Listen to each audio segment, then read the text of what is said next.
With Russian troops massing along Ukraine's northern, southern, and eastern borders, Europe now teetering on the brink of war. U.S. officials ordering the evacuation of family members of U.S. embassy staff in Ukraine. The order comes as tensions mount in the region, with some fearing a Russian invasion could come at any time, despite consistent denials by the Kremlin. Now, the New York Times reporting that President Biden is weighing sending thousands of U.S. troops, warships, and aircraft to Eastern Europe. Secretary of State Antony Blinken reaffirming U.S. support for the Ukrainian government. If a single additional Russian force goes into Ukraine in an aggressive way, as I said, that would trigger a swift, a severe, and a united response from us and from Europe. Yeah, you heard the man. Russia better not enter Ukraine in an aggressive way. But if the whole army just kind of shimmies in, though, that would be kind of cute. You know, we'll let that slide. He's like, excuse me, coming to take country, please. And look, those are strong words from America's Secretary of State, but if I'm a Ukrainian, probably gonna hedge my bets. You know, I'll look at what happened with Afghanistan and I'll book my seats on that evacuation flight now. And this isn't just about Ukraine, by the way.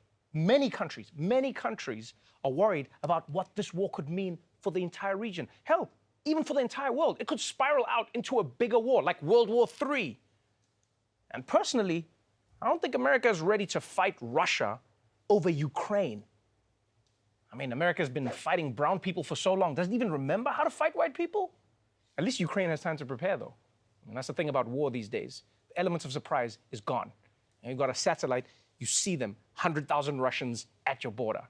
Back in the old days, you could launch a surprise attack, but now, you send troops to the other border, Waze just tells everybody, hey, the Russian army is causing slowdowns on your route, so you probably want to avoid the freeway. The thing I don't get is why Russia even wants Ukraine so badly. Like, what do you want? Have you seen a map of Russia? Just go to Siberia. There's a Ukraine-sized piece of land with one guy living on it. You don't even have to fight Ukraine. You can just fight Dmitry. I know why Russia's doing this. They're doing it because we're in between James Bonds right now. I mean, who's going to stop Russia if it's not for having one British alcoholic guy? We got to pick a bond. Got to pick a bond. I would have never thought of that as being the reason. But it's true, we are bondless. We're bondless. Oof. It's not that hard. We got to pick someone. I think it is hard. I mean, there's so many of them. Well, yeah, but we got a lot of great choices. That's Idris true. Elba. Yeah? You could do it. Oh, you pointing at me? You could do it. Oh, no, I couldn't. Yes, you could. I don't like vodka. Well, you could fake it, though. It's a part. It's an acting role. You can do it. I saw that shimmy. You can't fake. That's a Bond shimmy. You can't fake drinking vodka. Because if you when you drink it, it's still, you taste it and then I throw up. Just try a little LSD. You could be a dry Bond, but then replace it with LSD. Oh, I like that. I'll call your agents. Thank you, Desi. You're welcome. I'll take my LSD. Shaken? We'll workshop it. We'll work it out. Okay, well, let's move on from a war that might never start to one that never ends. The battle over COVID vaccines.